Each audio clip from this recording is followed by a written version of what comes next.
Welcome to this video. Here we will explore the teachings of Thich Nhat Hanh in his book, No Mud, No Lotus. In this video we will focus on the first chapter of the book, where Thich Nhat Hanh shares his insights on the nature of suffering and how we can transform it into something beautiful. I hope that you enjoy this video and that it will help you gain a deeper understanding of the concept of transforming suffering into happiness, as well as provide you with practical tips on how to use it as a means of personal growth and spiritual awakening. So sit back, relax, and enjoy this personal view of No Mud, No Lotus by Thich Nhat Hanh.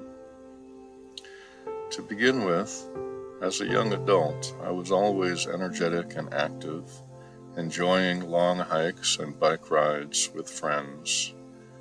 But many years ago, my life changed dramatically when I was diagnosed with a chronic illness. Suddenly, I found myself struggling to get out of bed each day, constantly battling fatigue, pain, and brain fog. My once active lifestyle was now a distant memory, and I felt like my body had betrayed me. I spent months feeling angry, frustrated, and depressed. I couldn't understand why this was happening to me, and I felt like I was losing my sense of self. It was during this difficult time that I discovered Thich Nhat Hanh's book, No Mud, No Lotus. As I read about the lotus flower metaphor and the Four Noble Truths, I began to see my suffering in a new light. I realized that my illness was not a punishment or a sign of weakness, but simply a part of my human experience. Through Thich Nhat Hanh's teachings, I learned to approach each moment with self-care, kindness, acceptance, and compassion. I began to let go of my attachment to my old way of life and find peace in the present moment. Today, I am more able to accept my limitations and embrace the opportunities for growth and spiritual development that come with my illness. I still face challenges and setbacks, but I have learned to approach them with a more positive mindset. Thanks to Thich Nhat Hanh's wisdom, I am now able to find moments of joy and peace, even in the midst of my chronic illness. It is my hope that reading this book will help you also to find many moments of joy and peace, even in the midst of whatever chronic illness you may be facing. Chapter 1 of No Mud, No Lotus by Thich Nhat Hanh is a compelling introduction to the transformative power of suffering and its relationship to spiritual growth. In this chapter, the author uses the lotus flower as a metaphor for the human experience, explaining that the lotus grows in the mud at the bottom of a pond, but rises above the surface to blossom into a beautiful and fragrant flower. Thich Nhat Hanh suggests that our suffering and challenges can lead us to a higher state of consciousness and inner peace, just as the lotus flower grows from the mud to become a beautiful symbol of transformation and enlightenment. For individuals with chronic illness like MECFS and long COVID and other chronic illnesses, this perspective can be particularly beneficial. We often experience significant physical, emotional, and mental suffering, and at times struggle to find meaning and purpose in our experience. By learning to see our suffering as a necessary part of our growth and development, we can find a greater sense of peace and acceptance. Thich Nhat Hanh presents a framework for understanding the relationship between suffering and enlightenment through the Four Noble Truths. The first noble truth is the recognition of the suffering. The second noble truth is the identification of the causes of suffering, such as attachment, reactivity, and ignorance. The third noble truth is the possibility of ending suffering by letting go of these causes. The fourth noble truth is the path that leads to the end of suffering, which includes ethical conduct, meditation, and wisdom. By applying the Four Noble Truths to our own lives, those of us with chronic illness can gain insight into the nature of our suffering and how to find relief. For example, we can recognize that our attachment to a certain level of health may be causing us to suffer. And we can work to let go of this attachment and find peace in the present moment.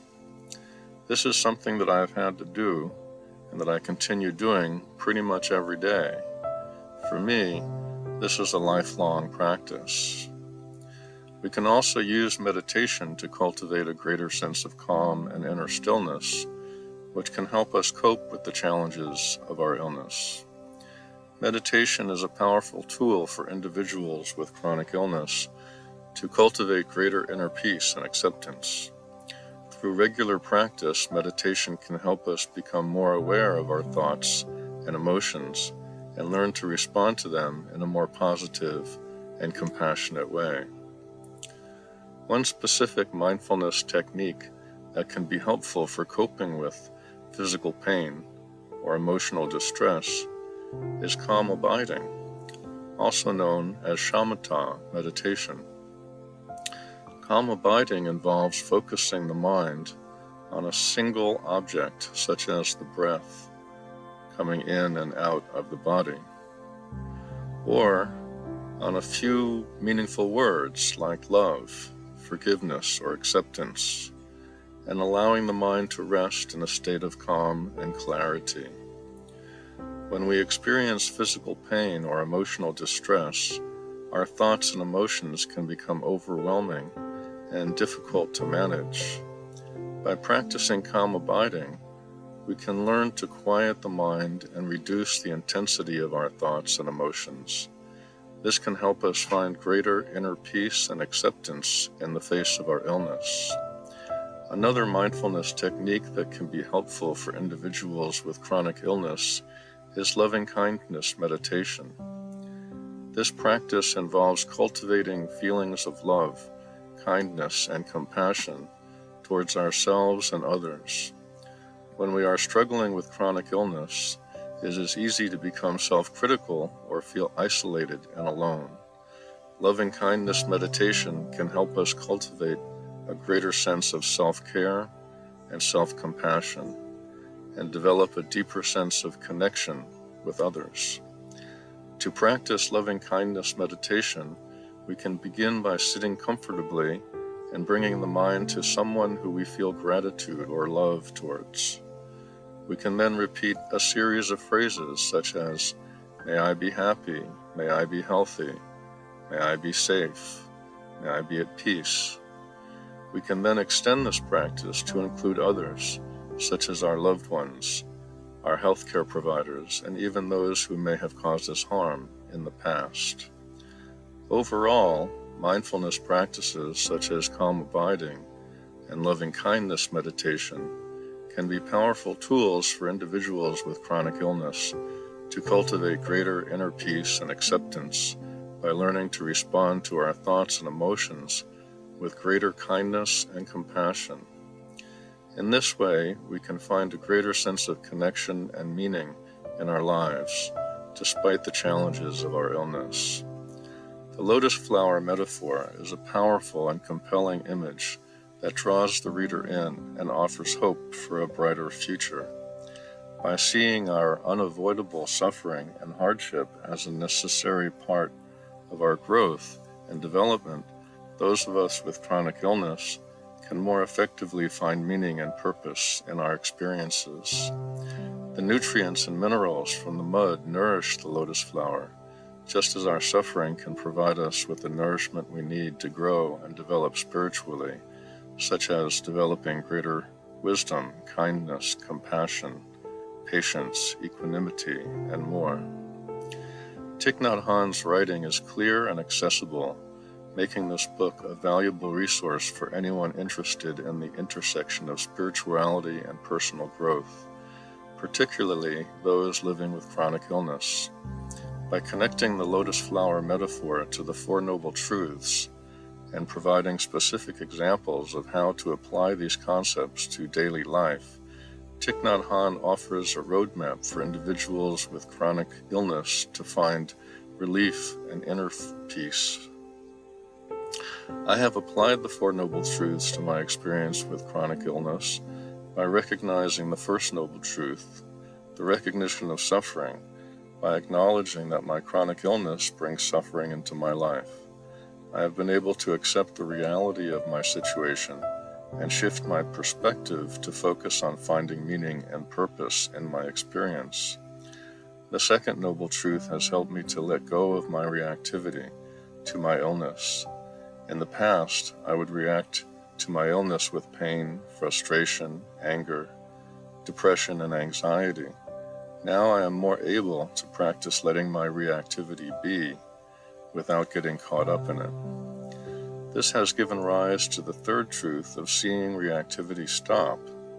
I am no longer as painfully reactive as I used to be, and this has allowed me to cultivate greater inner peace and acceptance.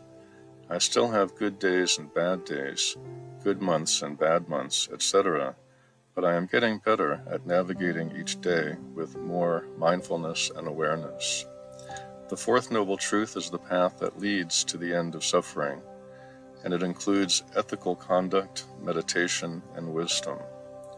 By working with these four noble truths, I am now better at using my experience with chronic illness as a path for growth and development. Through meditation, I have learned through mindfulness techniques like calm abiding that have helped me cope with physical pain and emotional distress. These techniques have allowed me to cultivate greater inner peace and acceptance even in the face of difficult circumstances.